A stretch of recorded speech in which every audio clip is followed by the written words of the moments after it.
This is my Yes Space toddler bedroom. Hello, beautiful mamas, and welcome to my 4-year-old's new room. He and his 7-year-old brother have been having a really hard time getting along lately, and so I have split them up, and I was really excited to give my toddler a Yes Space where everything in there is an option for him and really promotes independence and play. That's really all a Yes Space is. Just a safe area designed with independent play in mind. We want things at our toddler's level and kind of free of no, don't touch that, or stop getting into this. So this room is really a story of working with what you've got and finding the rest on a budget. That's usually how I do projects. I did a lot of repurposing items that I already had, and then thrifting and bargain shopping for some other key elements. You'll notice that this bedroom has one unfinished wall where we did some remodeling and can't quite finish it off yet. And you'll also notice that there's no closet. We are not looking for perfection here, just a space that my toddler can really thrive in. My personal style is definitely more on the minimal and neutral side of things, and I will just take you around the room and tell you what I deemed important enough to really put in here. Starting off with a clean slate. This room used to be my daughter's room, so there was a lot of clearing out and cleaning up to do. There truly is nothing better than a clean floor. First foundational piece of the room is a reading area. My toddler and I read books all throughout the day. At a minimum, we read one before quiet time and one before bedtime. I wanted to give him a small selection of books on some front-facing shelves so that he could just really easily get them in and out. You'll see the one and only piece of wall decor. I don't have a problem with bare walls at all, but when I saw this at Ross, I just loved it and knew my son would get a kick out of it. So $20 well spent. Those wall shelves are from Amazon, and I will link them in the description. And then the brilliant seating solution is a dog bed. It dawned on me that it would just be perfect. So I went to TJ Maxx, where they have a huge selection of dog beds always, and I found this memory foam one. It's an extra large size, and it was $30. It honestly works perfect, and of course our dog absolutely loves it, which makes my son very happy.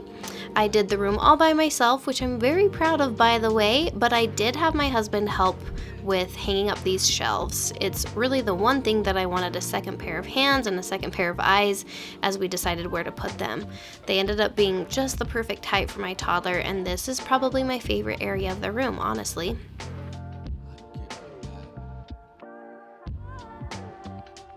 Right next to that is his clothes storage. This gave me the most trouble because I was keeping the dresser with his big brother, so I didn't have anything to work with. I'm still grieving about that big beautiful drawer a little bit, but that's okay.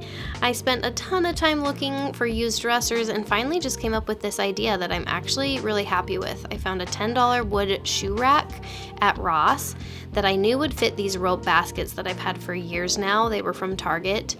His little church shoes fit right underneath it, and it's just been perfect. He has a basket for his shirts, a basket for his pants, a basket for all of his church clothes, and then a basket for his jammies. I will say, you'll notice right there, it kind of gets stuck. So these slats make it a little bit tricky. So I would recommend a solid surface if you're kind of doing this idea. That would probably be easier. And then I just thrifted this cute little crate for $2 that has his old drawer organizer full of underwear and his socks. I really am happy with how it turned out, and it's been really easy for my son to use. The next area is toy storage. Because we don't have a playroom or a lot of storage space in our house in general, and because my son has quiet time in his room every day, I do store his toys in his room. I do know that plenty of people don't keep their child's toys in their room in order to promote sleep, but I just have not run into any problems having toys in my kids' rooms, so this is just what works for us right now. I also know that a lot of people swear by rotating toys. You guys, that just has never worked for me or my kids. We keep our toy selection quite minimal, and they are always just available to him, and it works really well. So we've got our dolls, our magnet tiles, we have some vehicles. All of these are just accumulation of years of generous gifts from grandparents, really, who gladly accept ideas, luckily. He's got a marble run, and then he has this tool tray that has his tape, his scissors, his stapler, kind of all of what I'd call his tools. And then he also has a pull toy and a cash register The only thing not in his room is a basket of animal figures that we have. And then I was able to find this IKEA system for $10. Someone was getting rid of it, so that was a major steal. I just bought a few more baskets that it was missing. And then under his bed is the home for his Duplos, which are these giant Legos. They live in this drawstring playmat bag. I refuse to have Legos any other way, but I did find that nice basket to contain them. And then he's got this indoor writing toy, which he can get away with the princess thing because he has a big sister. That little rug was just from his old room. And then up here we have his sleeping area where his pillow and water bottle and one stuffed animal go. And then that long pillow is just for my sake when he wants to read in his bed. I've had it forever. This was actually his old bed. It was a bunk bed and he would sleep on the bottom, his brother would sleep on the top. Our house is about 60 years old and so the ceilings are quite low, which is why it's a loft bed and not a full-size bunk bed. I just removed the slat so we could use it for play and for storage. I'm absolutely in love with this blanket. It's a standard 50 by 60 inch and is so soft. I found it at TJ Maxx. I just do not believe in tucking comforters into bunk beds, so a regular blanket is perfect. And then under here I have some extra blankets. And now for the extras. That mirror was perhaps my very best find. Thrifted it for $2 and it's perfect. I was picturing a wooden arch framed mirror, but this works great.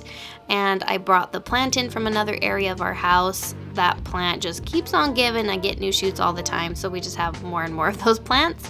And then this is his starlight that turns red when it's time for bed, yellow when it's almost time to get up, and then green when it's morning. It's a must in his room. And then you can see his little white noise maker, a little music box, and then this rug is a wool rug. It was in here for my daughter. It's super soft. It's honestly very, very nice. I think it was $300 from World Market. Now for the curtains. These are blackout curtains. I don't ever have a kid's room or even my room without blackout curtains. These are really nice. They look like linen and work so incredibly well. I will link them because I highly recommend them. And then the rods are just a dowel and a leather strap that I just screwed up there. And that's the full tour. I hope this gives you some inspiration and motivation to create a yes space for your toddler. Thanks for watching, and I'll see you very soon.